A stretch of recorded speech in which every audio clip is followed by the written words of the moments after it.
And today's talk is going to be from Derek Weitzel from University of Nebraska Lincoln, and he is going to be talking about StashCache. So I will turn it over to you, Derek, if you want to share your screen and get going. Okay, thank you. Let me hit play on this. All right, so I'll be talking about StashCache today, and I'm going to be giving kind of a high-level overview of it. So if you have any questions, please feel free to stop me or ask questions. I'm not sure I can see the chat when I'm in my sharing, but go ahead and ask questions, and we can definitely cover them at the end. And so some of these slides are stolen from my colleague Brian Balkelman as well. So I want to talk a little bit about the current storage options on the OSG. So the two large LHC VOs, which are Atlas and CMS, they have their own storage at a lot of OSG sites, and they have their own storage elements. And the storage element abstraction is very low. So managing data is pretty similar to logging into 50 different clusters. You have to run commands against each cluster. A lot of it's been automated now, and you have to manually copy files between your work desktop, laptop, and those type of options. So just want to highlight a few of the characteristics of the current storage. So for access, each storage element kind of has its own twist on data access. Sometimes they have hard-coded access rules about who can access what, but sometimes there's also site discovery, but that's been much less successful and much less promoted through the OSG. There is services that, given a set of files, move it from point A to B, and then the files are usable once they are at endpoint B. There are catalogs, some central service that tracks the location of each file. Of course, these catalogs are difficult to maintain because they have to be kept in sync all the time, and data management so that they can actually make rules on who are on what files go where, and this is decided inside the experiments. So one thing I want to highlight is data loss.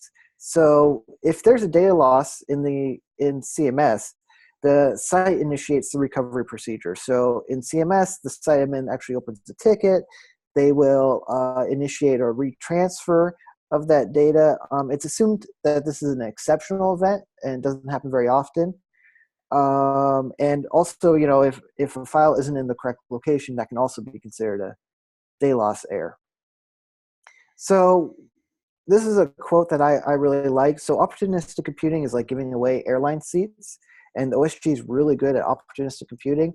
The plane was going to fly regardless, but opportunistic storage is like giving away real estate.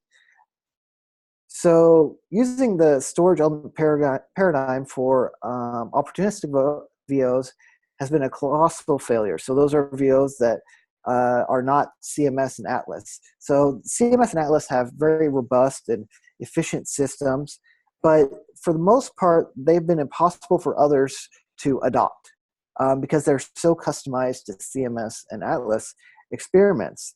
And this is slowly changing. There's a new product out there called Rusio, but that's in the future. And the key to this failure is the assumption that the storage element, that a file loss in an exceptional event, and that goes along with the storage is like real estate. But opportunistic storage must treat file loss as an everyday expected occurrence. And without this type of storage available to opportunistic VOs, it decreases the range of workflows that can actually be run on the OSG. So we, I think 3 years ago, we proposed this caching infrastructure. So a file is downloaded locally from a cache. On future accesses, the local copy is used. When more room is needed, old files are removed. And there's, of course, some algorithm to decide the definition of old. Now, there are some downsides to caching. It's only useful if the working set size is less than the cache size. Otherwise, you're limited by the bandwidth of the system feeding the cache. it's difficult to estimate the working set size for multiple VOs using the same caching infrastructure. And of course, so this implies that for caching, not all workflows are supported, but it does work well for a lot of opportunistic organizations.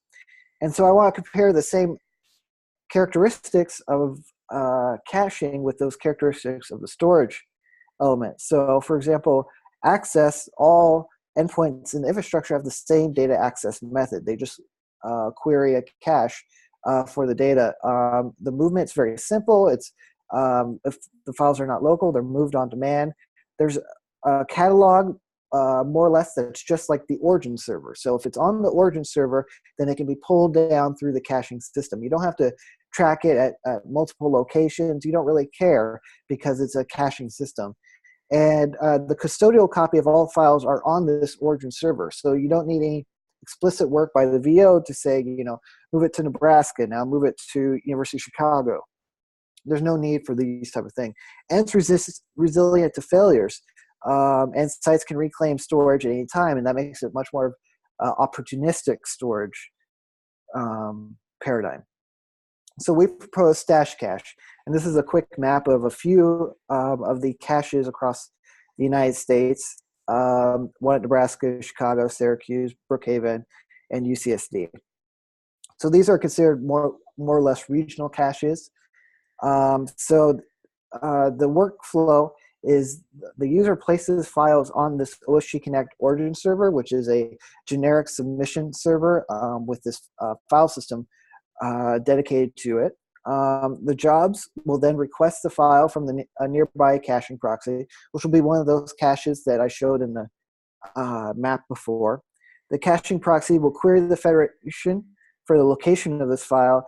And in this example, in this picture, I actually have the IF source, which is the Intensity Frontier, which is hosted at Fermilab. They also run a origin server, and I will actually show you that they use StashCache quite a bit as well, along with the OSG. So from the user's perspective, there's two main methods of using StashCache: CVMFS, which is very common, and StashCP, which is a custom developed tool that we use, or that we developed. So just quickly about CVMFS, it's a fuse-based file system. So if you look at this path, this is a path to an actual file in StashCache in the OSG Connect system. So you can see the path is broken down by different areas. So the first little bit tells it to use CVMFS. The next is the domain for CVMFS. It's not necessarily a web address, stash.osgstorage.org. I believe we own that DNS, but I don't think that actually exists. That's more just used for configuration of how to use or where to get the metadata. The file system is actually a cached file system namespace, so only the namespace is cached in HTTP infrastructure, whereas the data is all transferred directly through StashCache. So like I said, the namespace is cached through the HTTP proxy infrastructure that's available on the OSG. CVMFS provides a read-only file system, and the great thing about CVMFS is users can run regular commands, for example, ls, cp, find, within this read-only file system, and if they run, for example, a find, it won't hit some central service and overload it. It will instead only hurt whatever computer or whatever server they're on currently, since it actually caches the entire file system on the, or at least parts of the file system onto the local node that it's running. So a couple years ago, we combined StashCache with CVMFS. So how we did this is we have a service that periodically scans the origin server for the OSG and publishes the file system to CVMFS. So it looks for changes, and it will checksum any of the changed files. So the CVMFS namespace, which I talked about in 2 slides ago, where it shows the metadata, the directories, the files, it only actually, CVMFS only actually stores the checksum and a little bit of metadata information. And we have a paper published with this information, with details about this information as well. Another way of accessing the user interface or StashCache is through StashCP. It's custom developed by us. It uses GeoIP to locate the nearest cache. And if CVMFS is available, it uses that, since CVMFS also uses GeoIP, so there's no reason to do it twice. Otherwise, it will use the GeoIP to actually use extra D, which the StashCache Federation is the software that StashCache Federation uses, although users never actually see extra D. It's all through HTTP and CVMFS interfaces. So a little bit about our monitoring and accounting. So this is the usage of StashCache over the last, I believe this is the last year. And except for some monitoring hiccups that we've had, our monitoring shows that we've used about 10 petabytes in the last year through StashCache.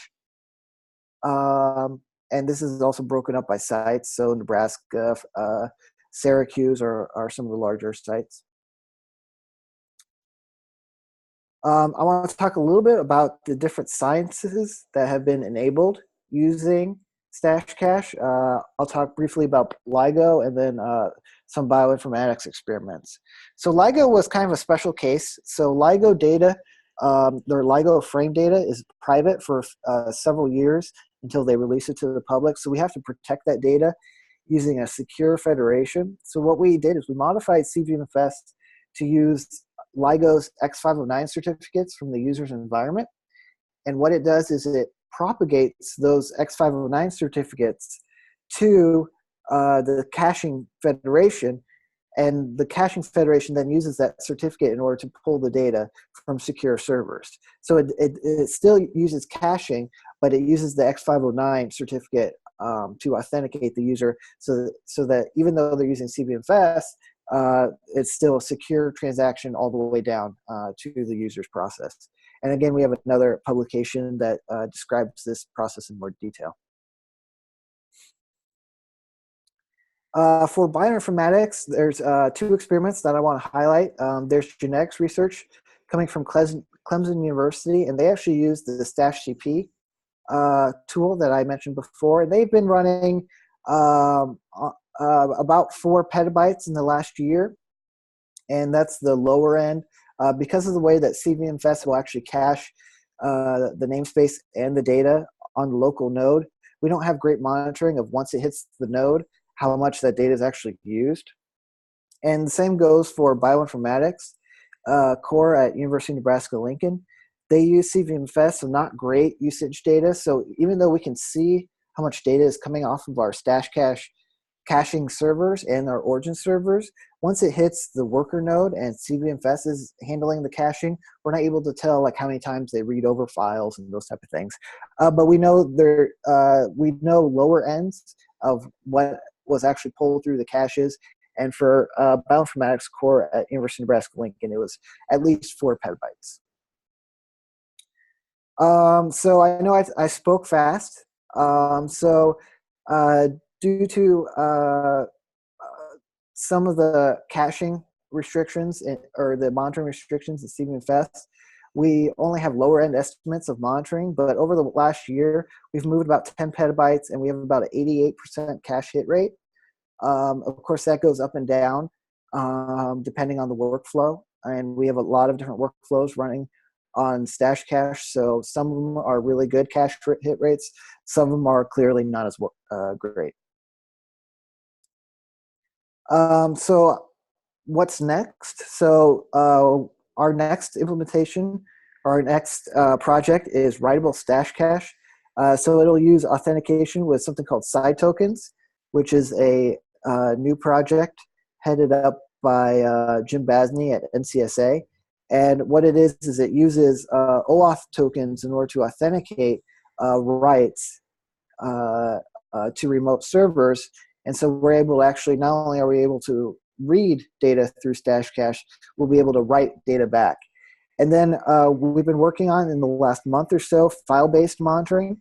And so this tends to be quite a bit of data, but we can actually see who's pulling in the data through the StashCache Federation, and I think this is only maybe 24 hours worth of data that I'm showing below. But as you can see, one of the largest users is Minerva, which I believe is a intensity frontier experiment at Fermilab in Chicago. And then we have different users that are using StashCache as well. And so I have a few links at the end, and I shared my slides with with Jason so that he can actually send them out. But there's administration docs of how to administer these stash caches available at this website, and then the how to use StashCache is actually maintained by OSG user support. And so this is a link to their official StashCache using StashCache article on their support website. And I know I spoke really fast, and that's all the slides I have. I was hoping for some more detailed questions, if anybody has any. All right. Well, thank you so much, Derek. For those that are listening, just type in your questions into chat and we can answer them. I have a couple to sort of get us started right here. So right now, do you impose any limits on a per user basis for how much you can actually store inside of this infrastructure, or no? So the origin servers are maintained by the organizations, and they may have limits. I believe the OSG Connect storage stash, it's like on the order of 100 terabytes, which for most users is basically the same thing as no restrictions. But I think they make special cases for different people all the time. So the StashCache infrastructure has no limits, but the different origin servers, they may. And then what really goes into setting up one of these instances if it were to be located on a campus? I'm guessing, of course, the software piece, but is there any sort of recommended hardware configuration or anything like that? Yeah, so actually the admin docs link that I'm showing on this slide, it actually has a list of all the existing StashCache servers and their hardware specifications. If you're looking for recommendations of what's been done already, so you can kind of go along the same route. And there's nothing especially special. We recommend, on the order of, I forget exactly what it is, 10 terabytes of storage. We don't require SSDs or anything along those lines. I know that University of Nebraska system, or University of Nebraska's Stash doesn't run SSDs. But we do recommend something like 10 gigabit connection to the WAN if possible, because a lot of these are not only serving your local site, this is also serving more of a regional area around you. So if you have other OSG sites that are geographically located near you, then these caches will actually serve those as well. Okay, thank you. So we've had two questions come in. The first is from Jim. This is a demand cache, correct? Do all the distributed caches hold the same thing, and is there an expiration policy? So this is a demand cache. No, the distributed caches do not hold the same thing. If a file was not requested through a specific, so if the file wasn't requested at a cache, or it didn't receive a request, then it won't download that file. So it's all just on demand. The expiration policy, so the software we use is xrootd, and the way that xrootd does caching, it does not have an expiration policy. It has a cleanup policy where it's you set like a maximum amount of space that the cache is allowed to use, and then you have high water and low water marks. But it doesn't have like a, if this file changes, or after so long the file will be deleted. It doesn't have any of those type of policies, unfortunately. Now with CVMFS, if the file changes on the remote files on the origin server, since we're periodically scan it, we'll detect the changes in the file. CVMFS will actually be able to tell that that change happen. And if it downloads a file, it will always checksum the file once it comes in, and it has the authoritative checksum in the metadata of the file system. So it actually is able to tell, hey, this is not the file that I was expecting, and you'll get, I believe, an I/O error. So you're able to actually tell, okay, this is not right in the cache. What we usually recommend is not necessarily to change existing files, but to name it something else in the file system namespace so that you don't have these conflicts within the caches. Okay, thank you. The next question was, do you have a time frame for a writable fuse mount? Right. So this is so the way that we're implementing writable StashCache, it will be with that StashCP tool. It will not be with writable fuse mount. CVMFS, as far as I know, has no plans to support any sort of writable abilities. And since we're relying on that technology, I think we'll follow along with that. So the way that we'll be writing back is you'll use that StashCP, and it'll be very similar to a normal copy command where you put your source file, which will be local, and then the second argument will be where on the origin server you would like to copy it, and then of course it goes through authentication using side tokens. Okay, thank you. So I have another one while we wait for more questions to come in. Yeah, it looks like there were 5 locations that have this right now. Are there plans to sort of expand this to other major OSG sites? So actually, I believe there's 6 or 7 StashCache. That map is a little bit old. I think there's one at the University of Illinois as well. So yes and no. So these sites that are running StashCaches were kind of the friendly early adopters. And then what we did is we noticed a lot of, for example, Syracuse came later in the usage, because what they noticed is that there was a lot of data transfers out of their network, because it was all of the Syracuse stuff was going to Brookhaven StashCache, and so they noticed a lot of network traffic just for this stuff, and they decide to make to put up their own StashCache server, which significantly reduced the amount of data coming into their WAN, and it also increased the throughput of the workflows that are actually running inside their cluster for the OSG. So this is kind of the model that we've been going after. Is if a site gets large and is kind of running a lot, we can provide them with, hey, we know that the OSG is using a lot of your network. We're not sorry for that, but here's an option to reduce that network load, so that you can put this.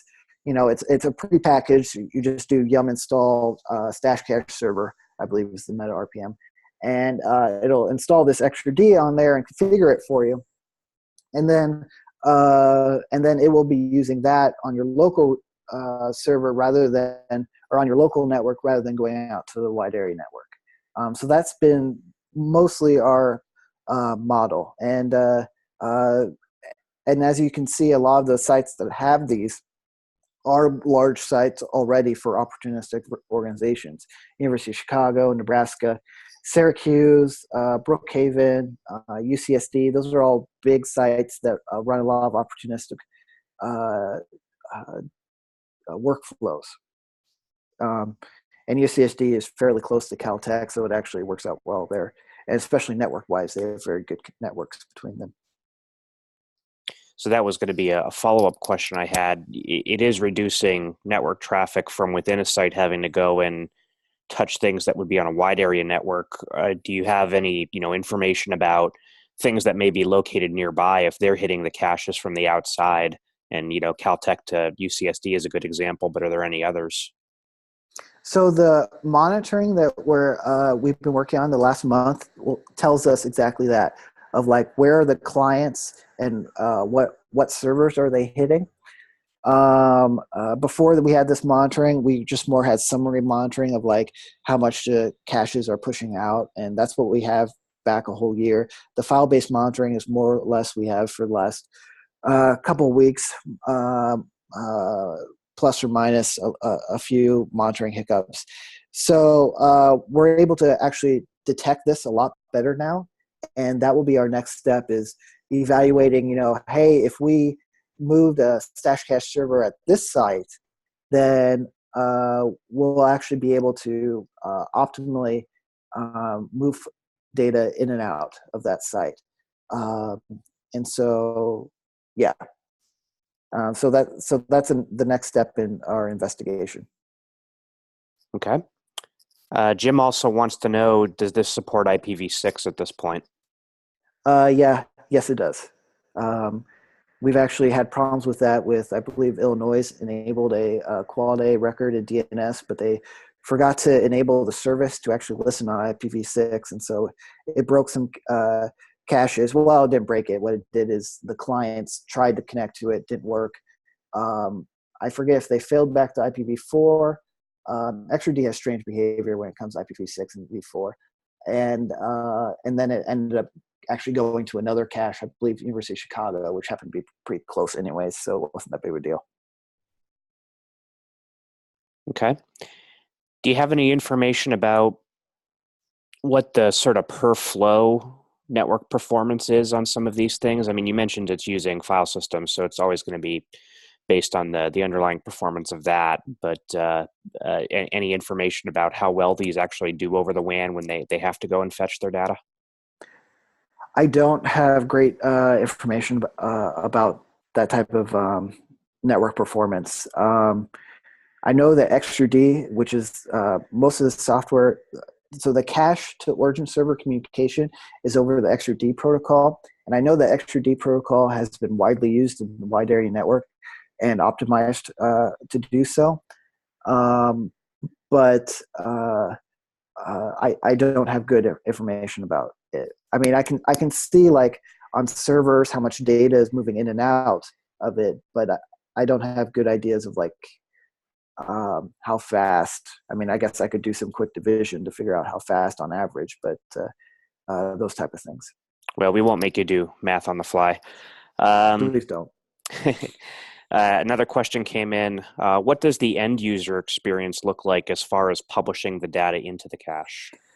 Right. So what the user does is OSG Connect maintains a submit host where a lot of users actually submit their jobs using Condor, Condor submit, those type of things. And so on that same system, they have a file system mounted called Stash, which the StashCache was actually named after that, although it expanded. And what the user does is they simply move the files that they would want to be cacheable in this infrastructure into that Stash file system, which I talked about earlier. In its case, I think it's a 100 terabyte limit or something along those lines per user, and they and then that service that I spoke about that scans the file system for changes, it will periodically pull that. It will, I think we're on average, like it'll take like an hour to, at the longest, to find changes and put it into the namespace so it works in CVMFS. Of course, that StashCP tool will actually work immediately. If you put it into the Stash file system, which acts just like a normal file system, I believe in this case it's like a mounted Ceph file system, the StashCP tool will work immediately. So if you move the files there and then submit a job, and your job runs, within 2 seconds of moving your files there, using StashCP, it'll work immediately through the caching infrastructure. But with CVMFS, you have to wait a little bit for the file system to be scanned and for the checksums to be calculated and those type of things. It doesn't seem like we haven't had any complaints from users.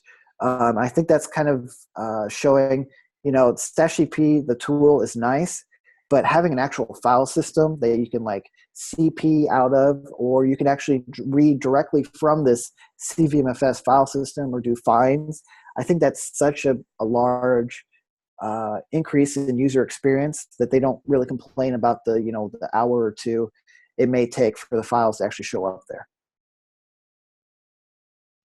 Okay.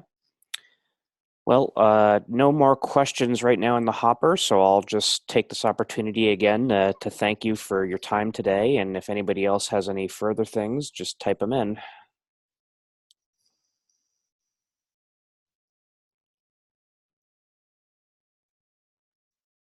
All right, well, I'm not seeing any activity, so thank you again, Derek. I will post the recording and the slides for people who want to see those. And for everybody still on, we will have another talk next week, and I think it's going to be Colorado State doing cybersecurity on their campus. So thanks again, everybody, for joining today, and we'll talk to everybody soon. Have a good weekend.